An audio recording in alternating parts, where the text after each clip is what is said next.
బురద చేరిన ఇల్లు, ఛిద్రమైన రహదారులు, ఎస్ఆర్ఎస్పి వెనుక జలాలతో నిజామాబాద్ జిల్లాలో గ్రామాల్లోకి వరద. ఇక కామారెడ్డి కన్నీళ్లు అనేది ఈరోజు ప్రత్యేకంగా చర్చించుకోవాల్సిన అవసరం ఏర్పడది.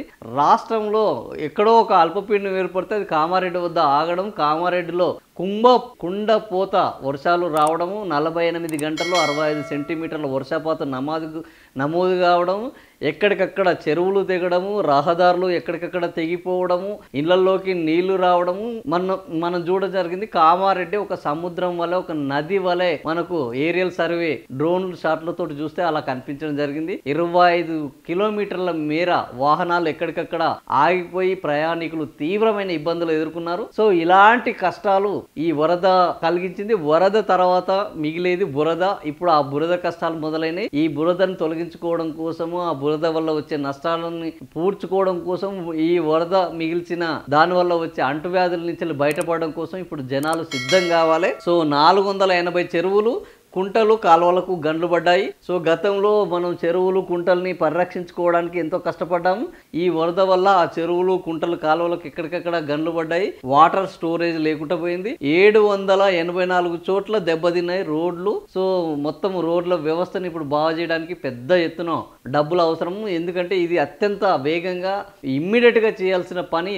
ఎక్కడికక్కడ ప్రయాణాలు ఆగిపోయినాయి. నేషనల్ హైవేనే కట్ అయిపోయిన నేపథ్యంలో దాన్ని బాగు చేయాల్సిన పని ఉన్నది. 2,20,000 ఎకరాల్లో పంటలకు నష్టం. ఇక ఇది అయితే కోలుకోలేని దెబ్బ అని చెప్పొచ్చు తెలంగాణకు. వరుణ దేవుడి శాపము, వరుణ దేవుడి ఆగ్రహము తెలంగాణకు తీవ్ర నష్టము. 2,20,000 ఎకరాల్లో అది ఒకవైపు రైతులకు వ్యక్తిగతంగా, రాష్ట్రానికి రాష్ట్ర పరంగా, మొత్తానికి ఓవరాల్ గా ఈ తెలంగాణకు తీరని నష్టంగా మారింది. సో ఈ పరిస్థితుల్లో ముఖ్యమంత్రి రేవంత్ రెడ్డి ఈ సమస్య నుంచి ఎట్లా అధిగమిస్తారు? ఇప్పటికే అప్పుల్లో పీకలోతు కష్టాల్లో ఉన్నదని ఎప్పటికప్పుడు ఏ వేదిక మీద పడితే ఆ వేదిక మీద ఏ మాత్రం తడుముకోకుండా ముఖ్యమంత్రి రేవంత్ రెడ్డి చెప్తున్నారు. ఇప్పుడు ఈ కొత్త ఇబ్బంది, కొత్త నష్టము ఈ అప్పుల బాధను మరింత పెంచుతుంది. ఆదాయము ఆల్రెడీ తగ్గింది, అప్పులు పెరుగుతున్నాయి. సో 45% మనకు ఏంది చేయాల్సిన అప్పులు 40% ఇప్పటికే చేసేసాము. కానీ రావాల్సిన ఆదాయంలో కేవలం 22% మాత్రం ఆదాయమే వచ్చింది. ఇంకా 80% ఆదాయం ఎక్కడికక్కడ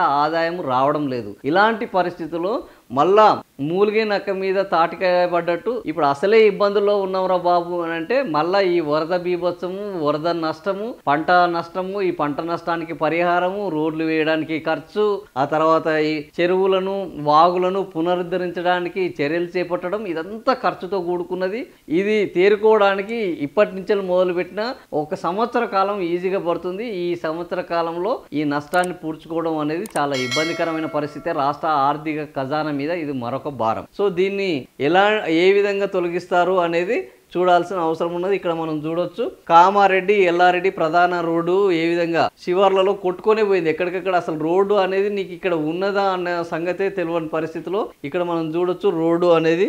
ఇది రోడ్డు. సో ఇక్కడ చూస్తే మనకి ఎక్కడికక్కడ కొట్టుకొని పోయింది. రోడ్లు ధ్వంసము, భారీ నష్టము, దాదాపు 558 కోట్లు అవసరం. ఇది ప్రాథమిక అంచనా మాత్రమే. ఇది దాదాపుగా 1,500 కోట్లకు పోయే అవకాశం ఉన్నది. సో మళ్లింపు మార్గంలోనూ అంతరాయం. బాసర వంతెన వద్ద ప్రమాదకరంగా గోదావరి, ఇంకా బాసర వంతెన దగ్గర ఇప్పటికీ గోదావరి ఉధృతంగా ప్రవహిస్తున్నది. అక్కడ ఉన్న ఘాట్లను మొత్తం ముంచేసింది. ఇళ్లకు నీళ్లు వచ్చేసినాయి. సో నిన్న మనం చూస్తే 7 పాయల్లో కూడా మొత్తం గుడిలో నుంచే నీళ్లు పోయినాయి. అది 7 పాయలు కాదు, 7 నదులు పారినట్టు దృశ్యం కనిపించింది ఆ జల దృశ్యం చూస్తే. సో ఇట్లా వర్షాల యొక్క బీభత్సం కొనసాగుతున్నది. ఈ వర్షాల బీభత్సం నుంచి ప్రభుత్వం ఏ విధంగా బయటకు వస్తుంది అనేది చూడాల్సిందే.